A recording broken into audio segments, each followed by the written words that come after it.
So far this month, they were lagging a bit behind in terms of rebalances. You know that normally every month or with every patch there is at least one champion rebalance that normally includes 2 champions, and so far we didn't hear anything yet. I don't even remember if last month there was anything, but I don't think so. However, we finally can reveal the rebalance that we're going to be receiving probably in the next couple of days to 2 champions that actually were in quite of need. One is ELEGAIUS and the other one is RAGLIN. Let's have a look at them. Hi, Senda here and welcome to another raid video. In this case, we're going to be talking about the latest information that Plarium shared with us, which is the champion rebalance for this coming month. Probably, I'm guessing September. I'm not sure when this patch is gonna come, but probably anytime soon. They might include more things, but so far we only know these 2, which is a champion rebalance. And the champion rebalance, they're a bit tricky because I think in one of the latest interviews with Banana Jam, she was asked if there's gonna be more champion rebalances or they're gonna rebalance epic champions, and her reply was that probably not, they're gonna keep at this pace. And this is mainly because the champions that they normally rebalance are all champions that probably are a bit, rusty and they could get some improvement, but essentially are champions that people already have. And if the people already have these champions, means that if they put them on a times 10 or a times 15 or any sort of event, people are not gonna pay extra money. And obviously that's what drives companies, money. So far, at least better 2 rebalancers per month than no rebalances at all. And let's have a quick look at the 2 rebalances because, there were champions that needed it. Either ELEGAIUS needed a rebalance. I don't remember if he got anything since he got released, but he's always been a bit strange, a bit meh. And the other one was RAGLIN, which is a champion that I really like since the very beginning. I always thought she had one of the most powerful revives from the game. And she finally received some love and some tweaks on her kit to make her stronger. Let's start with the first one, is ELEGAIUS in the Undead Hordes. He was a champion that was a fusion for Halloween probably 3 years ago, something like that. Was one of these very easily skippable fusions. I think I didn't go for him, and I got like 1 or 2 copies of him, and I don't think I've ever used him, ever. Not even in easy faction wars, because I have a lot of other pretty decent legendaries in this faction, but I think maybe this rebalance is a bit more aimed to make him usable for hard faction wars, because some of them are really overtuned, and in this case his kit is gonna change a little. Let's start with the A1. It was a champion that had a couple of very unique skills, but to a point that it was a bit ridiculous. On the A1, attacks one enemy, has 25% chance of placing block active skills, which is pretty good, for 1 turn, which is not that good. And then here we're starting with a weird thing. This chance increases by 0.75% for every 1%. For every 1% of HP, this champion loses. And this already starts making things complicated. Why don't you just make it easy, make it simple? And that's what they did. The new skill, what it's gonna do is attacks one enemy, correct? Has a 50% chance, so slightly increase on the percentage, of placing block active skills for 2 turns. So slightly better skill, solid, steady 50% chance, and 2 turns, so at least we can, 2 turns skill and cooldown, 2 turn block active skills is way more usable than only 1 turn, and they completely removed the second part, so pretty decent rebalance. On the A2, again, something pretty unique, something pretty weird, but that wasn't really useful anywhere else. Attacks one enemy, puts the target's enemies on cooldown, this is pretty cool, then then places a block buff on that enemy for 2 turns, and then here we start with the weird things.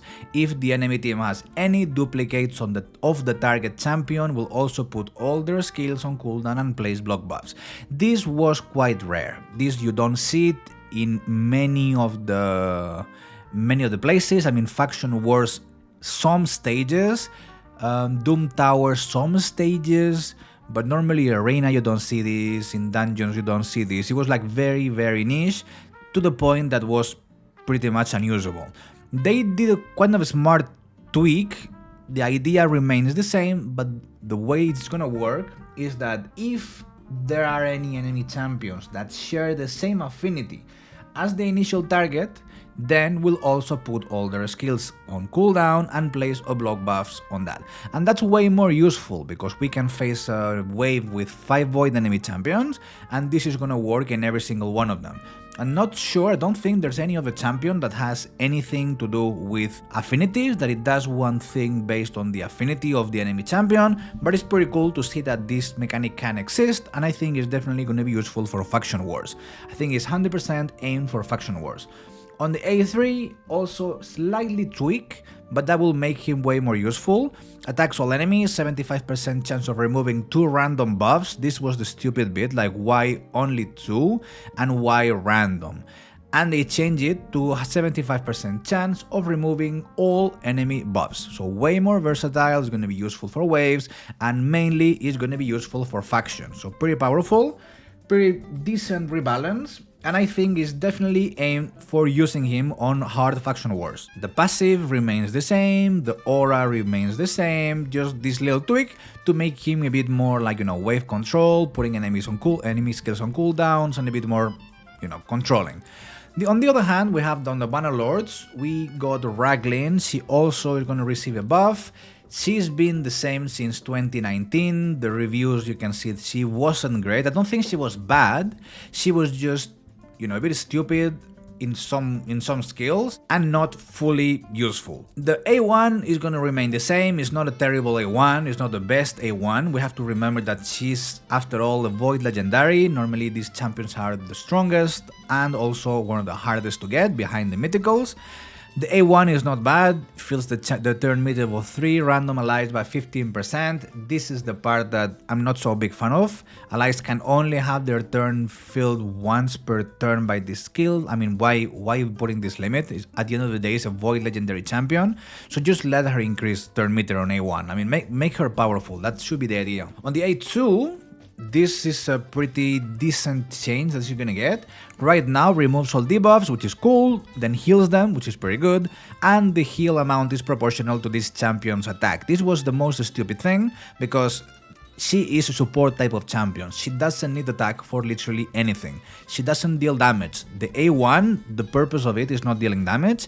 The A2 doesn't even hit. The A3 is a revive. Why the hell do we need attack on this champion? Finally, they're going to change that bit, more or less, and they're going to improve this skill. So the new skill is going to say revives an ally with 75% of HP and 100% of turn meter. And this is kind of a nerf. This is something negative because, no, hold on, I'm reading a different skill. I'm reading the A3, the A2. Sorry, let's back up a bit. A2 removes all debuffs from all allies, and places a 50% increased accuracy and a 50% increased attack. This is going to make her more useful in places like the Chimera, where I think there is a trial where it requires us having increased accuracy. It's not super necessary, increased accuracy for most of the game content, but there's a trial who asks for it. And also an increased attack is not the best buff, but it's not the worst either, it can help. And it's essentially 2 free buffs that we're gonna get together with the clans and the heal. And then they tweak this a little bit, and it says then heals all allies. The value of the heal is proportional to this champion's attack, which is why you keep making this with attack, and HP. So at least it gives us a bit the option. We can gear her with, HP gloves or an HP chest plate, and it's gonna work a bit better than it is right now, because, having this super champion with attack percentage gloves and attack percentage chest, it doesn't make any sense, because it just makes the champion squishier. It doesn't give her any kind of survivability, just to try to boost this heal. So at least if we is gonna be scaling out of both attack and HP, I'm guessing they kept attack for some reason, there might be some reason behind it, but at least they give us the option of HP. She's gonna be a bit tankier, because we're gonna be able to put gloves on the chest of HP percentage, and she's gonna be a bit more tanky. On the A3, this is what I said that is slightly a debuff, no, not a debuff, like a nerf, and also an improvement. It was, to me, like the strongest revive in the game, because with books this was going down to 2 turns, so basically you revive, you don't revive, you revive, you don't revive. It was every other turn that we could revive a champion with a full turn meter, and full turn meter meant the next champion to get a turn is the champion we're reviving, which is pretty powerful. However, the change she's gonna get is revives an ally with 75% HP, so this is the same, and 100% turn meter. It's not the same 100% turn meter than a full turn meter, because 100% turn meter means the whole bar full, but that means there might be a champion with 120, 130% turn meter, which is going to be immediately and is not going to be the champion we revive. So in this sense, this part is a bit worse. However, they add that it also decreases the cooldowns of all the revived allies' skills by 3 turns, which is an improvement. We're going to be able to revive someone and decrease 3 turns the cooldown of all the skills. It's a very similar skill to what we have right now with White Queen and Korra, which is essentially similar, revives a dead ally with 50% HP, so less HP than RAGLIN, and 75% turn meter, less turn meter than RAGLIN. However, this one says resets the cooldowns of all the revived allies' skills, which means literally all the skills completely reset.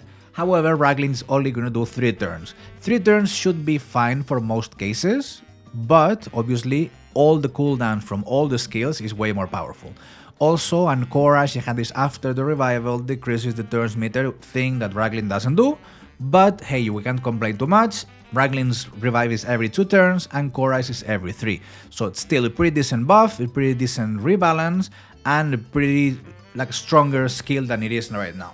Another thing that they add, and this is a bit more rare, normally they don't add this kind of things to the champions that already, normally they just reward things, is that they are gonna add a passive to RAGLIN. And this passive is gonna be something called Blessed Invocation. I don't think it will have any sort of cooldown, and it makes this champion immune to block active skills and cooldown increasing effects, which essentially makes her immune and makes her very, very powerful for Arena. She's going to be immune to Yumeko, she's going to be immune to Warlord, she's going to be immune to Fabian, she's going to be immune to Night Queen Crixia, so literally anything that's trying to block our skills, any way or form, she's going to be 100% completely immune.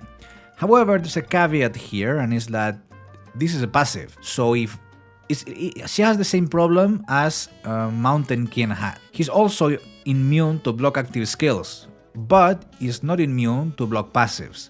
So if we apply a block passives on this champion or in RAGLIN, we are essentially going to make them immune to block active skills and to put skills on cooldown. So one thing for the other, we can, especially you see him quite a lot in Carnage and Arena, if we're able to apply block passive skills, then we're going to be able to place block active skills on RAGLIN, because the passive blocks this kind of functionality, and then she's going to be susceptible to block active skills and putting skills on cooldown.